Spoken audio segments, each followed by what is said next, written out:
దాడులను ఖండించండి. ఢిల్లీలో రైతుల మీద దాడులను ఖండించండి.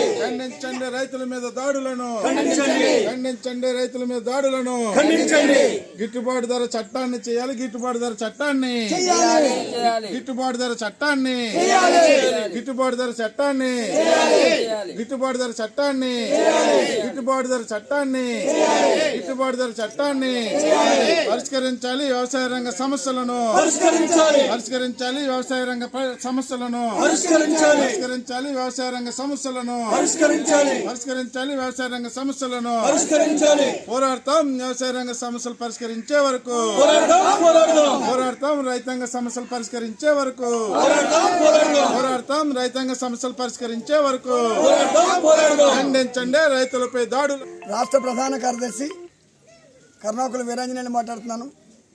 రాజమండ్రి జిల్లా గోకవరం మండలం రంపయారంపాలెం గ్రామంలో ప్రధానంగా ఈవేళ రైతుల మీద దాడి, నిర్బంధం, బాస్పై అన్ని రకాల నిర్బంధాలు ఉపయోగిస్తూ ఉన్నారు.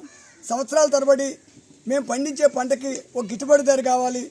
ఇవాళ మార్కెట్లోకి వెళ్తే అన్ని రేట్లు ఉంటున్నాయి. అన్ని వాటి మీద కూడా జెండు బాంతో సహా బెస్ట్తో సహా అన్ని రేట్లు ఉంటున్నాయి. మేము పండించిన పంటలకు కూడా గిట్టుబాటు ధర కావాలని దాదాపు సంవత్సరాల తరబడి రైతులు ఉద్యమం చేస్తున్నారు. కేంద్ర ప్రభుత్వం నిమ్మకి నీరెట్టినట్టు వస్తుంది. కేంద్ర ప్రభుత్వం ఖచ్చితంగా ఎలక్షన్ బేస్ చేసుకుని ఓట్ల కోసం ఆలోచిస్తుంది తప్ప రైతులు పడే కష్టాలు కానీ, బాధలు కానీ, సుఖాలు కానీ వాళ్ళకి ఏమీ పట్టించుకోవట్లేదు. అందుకే రైతుకి గిట్టుబాటు ధర కల్పించే వరకు మేము ప్రధానంగా ఈ రైతు మీద ఈరోజు జరిగినటువంటి ఢిల్లీ పరిసర రాష్ట్రాల్లో జరిగినటువంటి దాడిని ఆంధ్రప్రదేశ్ రైతు కూలీ సంఘం రాష్ట్ర శాఖ, జిల్లా శాఖ తీవ్రంగా ఖండిస్తున్నాం. ఖచ్చితంగా రైతులకు గిట్టుబాటు ధర వచ్చే వరకు, రైతులకి వాళ్ళ డిమాండ్లు పరిష్కరించేంత వరకు ఆంధ్రప్రదేశ్